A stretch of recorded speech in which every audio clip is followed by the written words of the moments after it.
పట్టుకోమన్నాడు.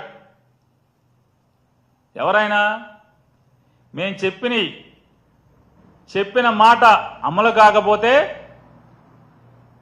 చొక్కా పట్టుకోమన్నాడు de facto CM గారు. చొక్కా పట్టుకుందామని కడుపు రగిలినోడు వెళ్తే శుక్రవారం మధ్యాహ్నం నుంచి ఈ డిఫాక్టో సీఎం గారు ఆంధ్ర రాష్ట్రంలో ఉండడు. శుక్రవారం మధ్యాహ్నం నుంచే ఉండడు. మళ్ళీ సోమవారం పొద్దున వస్తాడు. హైదరాబాద్ మకం. లేదా కొడుకు చెప్పాడు కదా తండ్రిని నిలదీద్దాం, తండ్రి చొక్కా పట్టుకుందాం అని వెళ్తే శనివారం మధ్యాహ్నం నుంచి తండ్రి ఉండడు.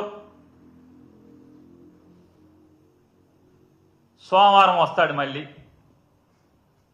సరే ఇద్దరూ దొరకట్లేదు కదా. ఈ ప్రభుత్వాన్ని నడిపేది నేనే, నన్ను నమ్మండి, ఓటేయండి అని చెప్పి ఓటేయించుకుంటాకి ఒక ఆయన తిరిగాడు కదా.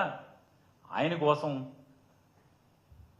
పోనీ ఆయన చొక్కా అన్న పట్టుకుందాం అని చెప్పని ప్రజలు ఈ పథకాలు అందవాళ్ళు ఎవరన్నా అంటే ఈ మాటలు ఇచ్చిన వాళ్ళు ఈ మాటలు అమలు కాలేదు కదా. మొన్న పట్టుకోమన్నారు, చొక్కా పట్టుకోమన్నారు కదా, కాలర్ పట్టుకోమన్నారు కదా అని వెళ్తామంటే ఆయనేమో ఆయనేమో కాలర్ లేని చొక్కాలతో లాల్చీలు వేసుకు తిరుగుతాడు. పసుపు రంగు లాల్చీలు, కాషాయ రంగు లాల్చీలు. ఆయన ఎక్కడ ఉంటాడే అంటే ఆయన అసలు దొరకడు. ఎక్కడ ఉంటాడో తెలియదు. ఇక ఈనాడు, జ్యోతి, టీవీ5 ఈ పేపర్లు కానీ టీవీలు కానీ జగన్ బెంగళూరు వెళ్ళాడు అంటారు. కానీ మీరే అంటారు 11 సీట్లు అని. 11 సీట్లు లేవు, ప్రతిపక్ష హోదా లేదని మీరే చెప్తున్నారు, ప్రజలు ఇవ్వలేదని. ఆయన బెంగళూరు వెళ్తే మాత్రం మీకు మాత్రం పెద్ద పెద్ద తాటిగా అక్షంతాలతో రాస్తారు. అధికారం ఇచ్చారు ప్రజలు, 164 సీట్లు ఇచ్చారు. ఒకడు ముఖ్యమంత్రి, ఒకడు ఉప ముఖ్యమంత్రి, ఒకడేమో డిఫాక్టో సీఎం. ఈ ముగ్గురు అసలు మామూలు కనపడరు. శుక్రవారం ఒకడు వెళ్ళిపోతాడు, శనివారం ఒకడు వెళ్ళిపోతాడు. ఒక్క రోజన్నా రాశారా? రాసిన పాపాను పోయారు ఎవడన్నా ఒక్కడన్నా? చేతులు రావా?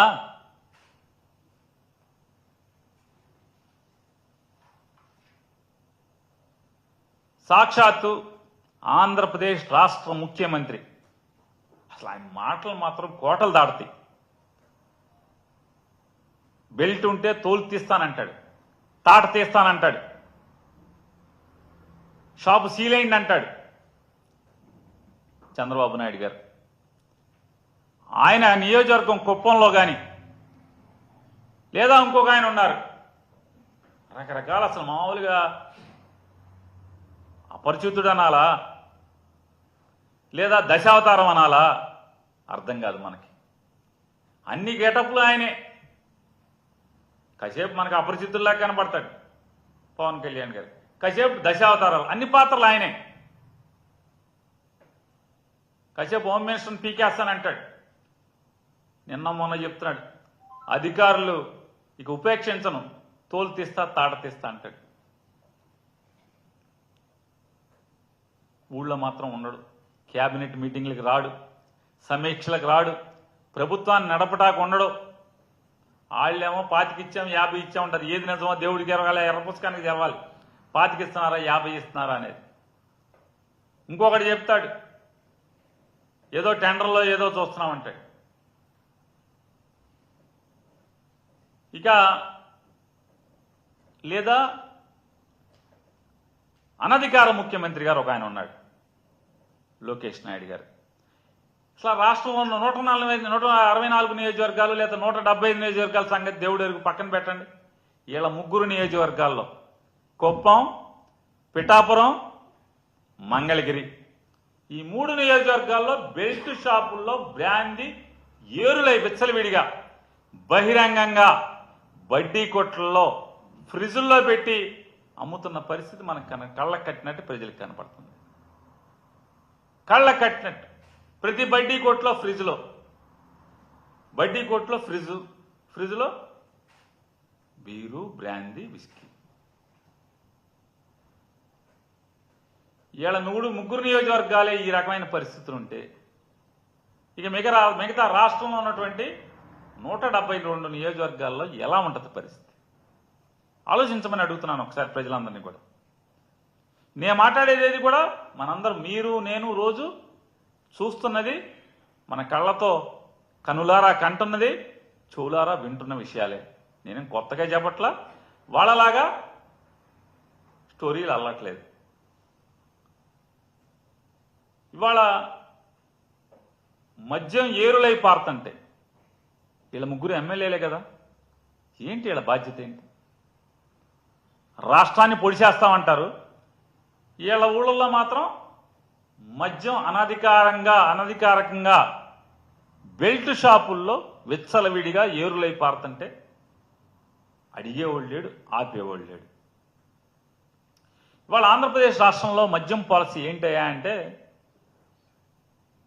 ప్రభుత్వం నిర్దేశించినటువంటి టార్గెట్ల కంటే కూడా 30-40% ఎక్కువగా మద్యం అమ్మాలి అని చెప్పని సాక్షాత్తు ఎక్సైజ్ అధికారులు బారు లైసెన్సుదారుల మీద, బ్రాందీ షాప్ లైసెన్సుదారుల మీద విపరీతమైన ఒత్తిడి చేస్తూ లిక్కర్ని డంపు చేసే పరిస్థితులు ఇవాళ టార్గెట్లు పెట్టి మరి మద్యం అమ్ముతూ ఉంటాయి. ఏం పరిస్థితి? వాళ్ళ లక్షల కోట్లు పెట్టి వ్యాపారంలోకి దిగినటువంటి ఈ మద్యం లైసెన్స్దారులు ఈ మితిమీరినటువంటి అమ్మకపు టార్గెట్ల వల్ల, సేల్స్ టార్గెట్ల వల్ల చివరికి ఏంటయ్యా పరిస్థితి అంటే, వాట్సాప్ మెసేజ్ల ద్వారా బ్రాందీ, విస్కీ, బీరుని ఇంటింటికి డోర్ డెలివరీ ద్వారా ఇవాళ రాష్ట్రం మొత్తం కూడా సులువుగా అమ్మేటువంటి పరిస్థితులకి కారణమైంది ఈ కూటమి ప్రభుత్వం. చంద్రబాబు నాయుడు గారు వాట్సాప్ గవర్నెన్స్ అంటే ప్రజలకు అర్థం కాల. ఏంటి చంద్రబాబు నాయుడు గారు ఆయన వాట్సాప్ గవర్నెన్స్ అంటాడు, వాట్సాప్ గవర్నెన్స్ అంటే వాట్సాప్లో గవర్నమెంట్ ఎట్లా దొరుకుద్ది అని చెప్పాను. కానీ ఇవాళ ఆంధ్రప్రదేశ్ రాష్ట్ర చంద్రబాబు నాయుడు గారు చెప్పినట్టుగా, ప్రగల్భాలు పలికినట్టుగా ఆంధ్రప్రదేశ్ రాష్ట్ర ప్రభుత్వ సేవలు వాట్సాప్లలో దొరకట్లేదు. కానీ బ్రాందీ, విస్కీ, బీరు మాత్రం వాట్సాప్ల్లో మాత్రం ఫుల్గా దొరుకుతుంది.